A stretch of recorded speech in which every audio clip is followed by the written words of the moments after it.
I've waited as long as possible to make this prediction. I've given the 49ers and the rest of the 31 NFL teams time to shuffle their rosters and make all the additions they want. Now it's time to play football. Here's who I think will make the playoffs and win the Super Bowl. For one more season, Patrick Mahomes still is the biggest bargain in sports. He's taking up only 2.4% of the Chiefs' salary cap space this season. And the Chiefs now have a running back who looks fantastic, rookie Clyde Edwards-Helaire.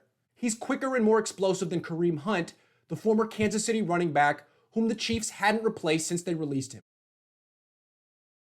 They had the 5th-ranked defense last season, and their win-loss record was 8-8 despite Ben Roethlisberger missing 14 games. And they still would have made the playoffs as the 7th seed if 7 teams had made the playoffs last season, as they will this season. The NFL changed the playoff format. And now the Steelers have Roethlisberger back, and he's the 2nd best quarterback in the AFC after Mahomes when healthy. The Colts went 7-9 last season with Jacoby Brissett and Brian Hoyer as their quarterbacks. Now they have Phillip Rivers, a borderline future Hall of Famer who is a statue, but still an effective passer when protected. And the Colts might have the best offensive line in the AFC. Plus, they now have DeForest Buckner on their defensive line.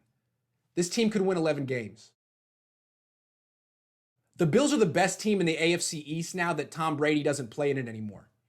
The Bills' defense gave up the 2nd fewest points in the NFL last season. Plus, the offense has a young running back, Devin Singletary, who averaged 5.1 yards per carry as a rookie in 2019. The Bills will play the 49ers Week 13 at Levi Stadium. The Ravens went 14-2 last season as their Wildcat 3 tight end offense caught defensive coordinators off guard. But defenses adjusted, and the Ravens lost in the first round of the playoffs. This season, defenses will be more prepared for Baltimore's unique offense. The Ravens still should be quite good, but they won't win the AFC North. The Titans won 9 games last season, mostly because Ryan Tannehill became the starting quarterback midway through the season and went 7-3 while posting a quarterback rating of 117.5. It was by far the best stretch of his career, and he probably can't sustain it. His play should regress, but the Titans still should make the playoffs as a wild card. The Texans looked terrible during their season opener against the Chiefs.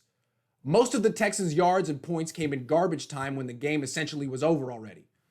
Head coach Bill O'Brien doesn't yet seem to know how to use the talent he has on offense. But the Texans still have lots of talent, which should carry them to a wildcard spot. The Buccaneers had the number 3 offense in the NFL last season with Jameis Winston, who threw 30 interceptions. Now they have Tom Brady, who is way better than Winston and probably will throw fewer than 10 picks this season. Plus they have Rob Gronkowski. The offense should be elite. And the defense should be elite as well. Defensive coordinator Todd Bowles is one of the best in the NFL, as good as Vic Fangio and Robert Saleh.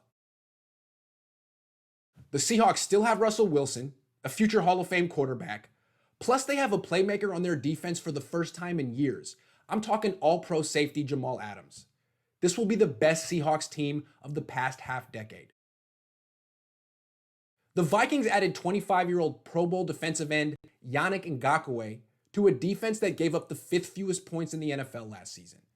Plus, the Vikings still have one of the best running back tandems in the NFL, Dalvin Cook and Alexander Mattison. The Vikings are a much tougher team than the Packers, who will fall off this season. Firing Jason Garrett was the best move the Cowboys made this offseason.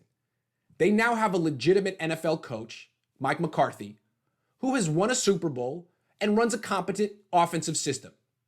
Plus, the Cowboys drafted wide receiver CeeDee Lamb and have one of the best sets of offensive skill players in the NFC. Dallas is a tough matchup for any team. They're still a juggernaut, but they play in the same division as the Bucs, who are better than the Saints this year. So the Saints will have to win road playoff games to make it to the Super Bowl. Not easy.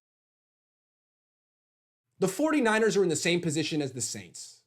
The Niners still are elite, but may have fallen behind a division rival, at least for one season. The Niners were 1 foot away from finishing second to the Seahawks in the NFC West in 2019. Now the Seahawks seem much improved, while the 49ers seem the same.